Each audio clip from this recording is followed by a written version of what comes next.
ಮನೆಯಲ್ಲಿ ಕೆಲವೊಮ್ಮೆ gas cylinder leak ಆಗುತ್ತೆ. ಯಾಕಾಗಿ ಅಂತ ಗೊತ್ತಾಗಲ್ಲ. ಅಂಥ ಸಂದರ್ಭದಲ್ಲಿ ಮುಖ್ಯವಾಗಿ ಏನು ಮಾಡಬೇಕಂದ್ರೆ ಗ್ಯಾಸ್ ಸಿಲಿಂಡರನ್ನು ಅಡುಗೆ ಕೋಣೆಯಿಂದ ತೆಗೆದು ಸುರಕ್ಷಿತವಾದ ಪ್ರದೇಶದಲ್ಲಿ ಓಪನ್ ಸ್ಪೇಸಲ್ಲಿ ಇಡಬೇಕಾಗತ್ತೆ ಒಂದು.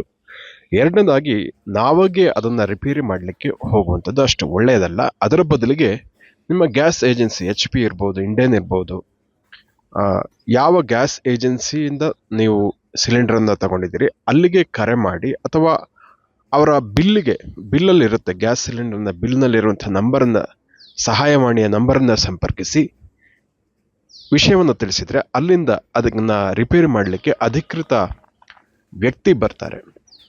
ಸೊ ಅವರ ಮೂಲಕ ಗ್ಯಾಸ್ ಸಿಲಿಂಡರನ್ನು ಪರಿಶೀಲಿಸಿ ರಿಪೇರಿ ಮಾಡಿಸುವಂಥದ್ದು ಬಹಳ ಉತ್ತಮ. ಅದಕ್ಕೆ ಸಂಬಂಧಪಟ್ಟ ಹಾಗೆ ಒಂದು 350-400 ಎಷ್ಟೋ ಅವರು ಕೊಡುವಂಥ ಚಾರ್ಜನ್ನು ಅವ್ರಿಗೆ ಕೊಟ್ಟರೆ ನೀವು ನಿಶ್ಚಿಂತೆಯಿಂದ ಇರ್ಬೋದು. ಹಾಗಾಗಿ ಗ್ಯಾಸ್ ಸಿಲಿಂಡರ್ ಸೋರಿಕೆ ಆಗುತ್ತೆ ಅನ್ನುವ ವಿಚಾರದಲ್ಲಿ ನಿರ್ಲಕ್ಷ್ಯ ಮಾಡುವಂಥದ್ದು ಒಳ್ಳೆಯದಲ್ಲ.